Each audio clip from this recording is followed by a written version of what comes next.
धर्मार्थ काम मोक्षना आरोग्य मूलम उत्तम अर्थात good health is the supreme foundation of dharma means duty, earth means wealth, kam means desire and moksha means liberation.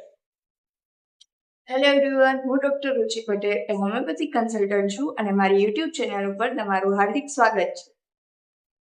હું મારા મોટાભાગના દર્દીઓ ઓનલાઈન જોઉં છું અને એમાંથી બી મોટાભાગના લોકો માત્ર ને માત્ર સલાહથી સાજા થઈ જાય છે. મેં આ યુટ્યુબ ચેનલ મારા દર્દીઓના કહેવા પરથી ચાલુ કરી છે, જેથી ઘણા લોકો મારા સુધી ના પહોંચી શકતા હોય પણ હું એમના સુધી પહોંચવાની પૂરી કોશિશ કરીશ. આ ચેનલના માધ્યમથી હું તમને થતા તમામ રોગો વિશે સંપૂર્ણ જાણકારી આપીશ અને આગળ એ પણ જણાવીશ કે માત્ર સલાહથી મટી જશે કે આગળ દવા લેવી પડશે.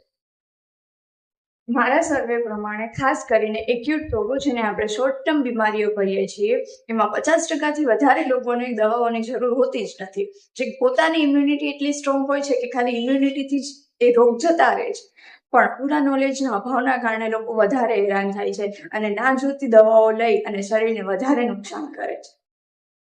ઘણા બધા એક્યુટ રોગો એવા છે જેની તમને સંપૂર્ણ જાણકારી હોય તો તમે જાતે એને મટાડી શકો છો, જેમ કે માથું દુખવું, શરદી, ઉધરસ, ગેસ, એસિડિટી, કબજિયાત, વાળને લગતી તકલીફો વગેરે. આ ટાઈપની બીમારીમાં મોટા ભાગે સલાહ અને સચોટ માર્ગદર્શનની જરૂર હોય છે અને રૂટીન દિનચર્યામાં થોડા ફેરફાર કરવાની જરૂર પડે છે. હું તમને એક રોગ અને તેની સારવારનું સંપૂર્ણ માર્ગદર્શન આગળના વિડીયોમાં આપીશ. આજના સોશિયલ મીડિયાના જમાનામાં ઘણી બધી ગેરમાન્યતાઓના કારણે મેં ઘણા લોકોને ખૂબ હેરાન થતા જોયેલા છે, કેમ કે બધી માન્યતાઓ બધાને અનુકૂળ આવે એ જરૂરી નથી હોતું. જેમ કે લોકો કહે છે કે જમ્યા પછી પાણી ના પીવું જોઈએ, પણ ઘણા ડોક્ટરની અને અમારી પોતાની બી સલાહ એવી હોય છે કે તમે જમ્યા પછી પાણી પીશો તો તમારી કબજિયાતમાં ઘણું રાહત રહેશે. અને આવી તો ઘણી બધી માન્યતાઓ છે. હવે આ માન્યતાઓ કોને કોને અનુકૂળ આવે અને કોને કોને અનુકૂળ ના આવે એના વિશે પણ હું વિગતવાર તમને આવતા વિડીયોમાં જણાવીશ. તો હવે ક્રોનિક ડિસીઝની વાત કરીએ તો મોસ્ટ ઓફ ઘણા બધા દર્દીઓનું ડાયગ્નોસિસ મતલબ કે નિદાન થતાં જ ઘણો ટાઈમ જતો રહ્યો હોય છે અને આ ટાઈમની સાથે સાથે એમની ડિસીઝ બી પ્રોગ્રેસ થઈ ગયેલી હોવાથી એક ડર ઊભો કરવામાં આવે છે કે તમે આટલું નહીં કરો તો તમારી જોડે આવું થઈ જશે, તમે આ પ્રોસિજર ફોલો નહીં કરો, તમે આ દવા નહીં લો તો તમારી તબિયતને આવી રીતે નુકસાન થઈ શકે. શું ડરાવીને દવા આપવી એ તમને વ્યાજબી લાગી રહ્યું છે? ડરીને દવા લેવી એ તમને વ્યાજબી લાગી રહ્યું છે? ડરવાથી તો ઇમ્યુનિટી ઓછી થાય, તમારો સેલ્ફ કોન્ફિડન્સ ડાઉન થાય. શું તો એ વ્યાજબી છે કે ડરીને તમારે બધી જ દવા લઈ લેવી છે, તમને આપવામાં આવે? મેં ઘણા લોકોને આવી રીતે હેરાન થતા જોયેલા છે.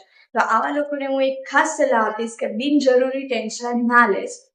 પહેલા પાકું સચોટ નિદાન કરાવો અને પછી સારવાર વિશે વિચાર. આજના જમાના અત્યારે ઘણી બધી સારવારની પદ્ધતિઓ ઉપલબ્ધ છે. કોઈને કોઈ પદ્ધતિમાં તો તમારી તકલીફની સારવાર મળી જ રહેશે. તો બિનજરૂરી ટેન્શન ના લેશો, સ્ટેપ બાય સ્ટેપ જાઓ, પહેલા નિદાન કરાવો, પછી અલગ અલગ પદ્ધતિના ડોક્ટર પાસેથી અલગ અલગ સલાહ લો. એ સલાહ લઈ અને તમને શું અનુકૂળ આવે છે એ વિચાર. તમને કઈ મૂંઝવણ કે તકલીફ હોય તો મને કોમેન્ટ સેક્શનમાં જણાવો. હું મારાથી બનતી પૂરી ટ્રાય કરીશ કે તમારા પ્રોબ્લેમનું સોલ્યુશન નીકળે, તમારી તકલીફનો હલ નીકળે. અને છતાં પણ જરૂર લાગે તો એ ટોપિક ઉપર એક આખું ડિસ્ક્રિપ્શન ડિટેલ્સમાં વિડીયો બનાવીશ, જેથી બીજા લોકોને પણ ફાયદો થાય. તો આજ માટે બસ આટલું જ. મળીએ નેક્સ્ટ વિડીયોમાં. Thank you.